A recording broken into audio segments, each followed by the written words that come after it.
Hi friends, welcome to Mokshi's kitchen. ఇవాల్టి వీడియోలో summer special పిల్లలకి పెద్దలకి ఎవరికైనా ఇష్టమైన డ్రింక్ బాదం మిల్క్ షేక్ అండి. బయట వందలు పోసి కొనే కంటే ఇంట్లోనే ఈజీగా టేస్టీగా సింపుల్ ప్రాసెస్లో ఈ బాదం మిల్క్ షేక్ని ఎలా తయారు చేసుకోవాలో ఈ వీడియోలో అయితే ఇప్పుడు మనం చూసేద్దామండి. బాదం మిల్క్ షేక్ని తయారు చేసుకోవడానికి పొయ్యి మీద ఒక ప్యాన్ పెట్టి అందులో 2 గ్లాసెస్ ఆఫ్ వాటర్ని యాడ్ చేసుకొని ఈ వాటర్ అనేవి బాగా మరిగేంత వరకు ఈ నీటిని ఉడికించుకోవాలండి.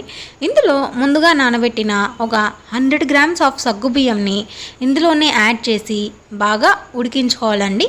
వీటిని సన్న మంట పైనే లో ఫ్లేమ్లో పెట్టి ఉడికించుకోవాలండి. ఈ గ్యాప్లో మనము బాదం మిల్క్ పౌడర్ తయారు చేసుకోవడానికి ఒక 20 to 25 బాదం పప్పుల్ని మిక్సీ జార్లో బాగా ఫైన్ పౌడర్ అయ్యే వరకు గ్రైండ్ చేసుకోవాలండి. మధ్యలో వీటిని కలుపుతూ సగ్గుబియ్యం అనేవి ఉడికాయో లేదో 1 or 2 పీసెస్ తీసుకొని క్రష్ చేసి మెత్తగా ఉన్నాయో లేదో చెక్ చేసుకోండి. మరోపక్క పొయ్యి మీద గిన్నె పెట్టి 1/2 లీటర్ పాలను యాడ్ చేసి సన్నని మంట మీద ఇలా మరిగే వరకు పాలను ఉడికించుకోవాలండి. ఇందులో గ్రైండ్ చేసి పక్కన పెట్టుకున్న బాదం పౌడర్ని యాడ్ చేసి కలుపుకుంటూ ఉండాలండి.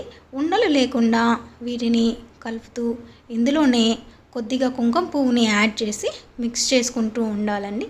ఆ బాదం పౌడర్ అనేది ఉండలు లేకుండా బాగా మిక్స్ చేసుకోవాలండి. చూసారా అండి, కుంకుమ పువ్వు వేయగానే కొంచెం కలర్ అనేది చేంజ్ వచ్చింది.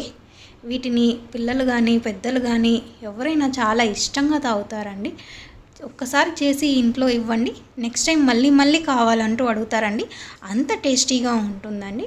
కుంకుమ పువ్వు మరియు బాదాం పొడి ఫ్లేవర్ అనేది పాలకి బాగా పట్టాలండి.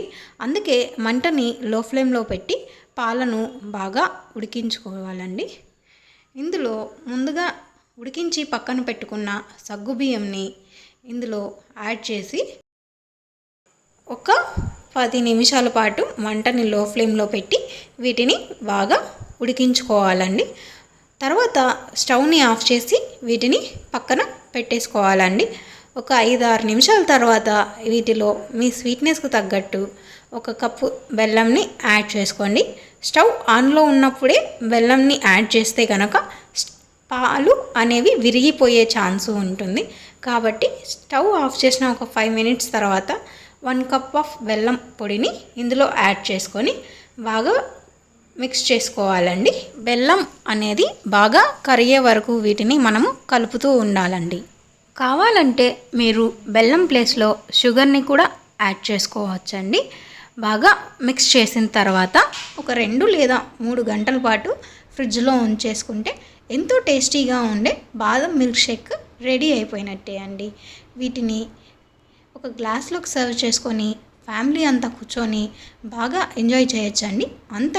అంత టేస్టీగా ఉంటుంది. మీకు ఒకసారి ట్రై చేసి ఎలా ఉందో మాకు కమెంట్ చేయండి. మీకు వీడియో నచ్చినట్లయితే లైక్ చేయండి, షేర్ చేయండి, కమెంట్ చేయండి, సబ్స్క్రైబ్ చేయండి. Thank you.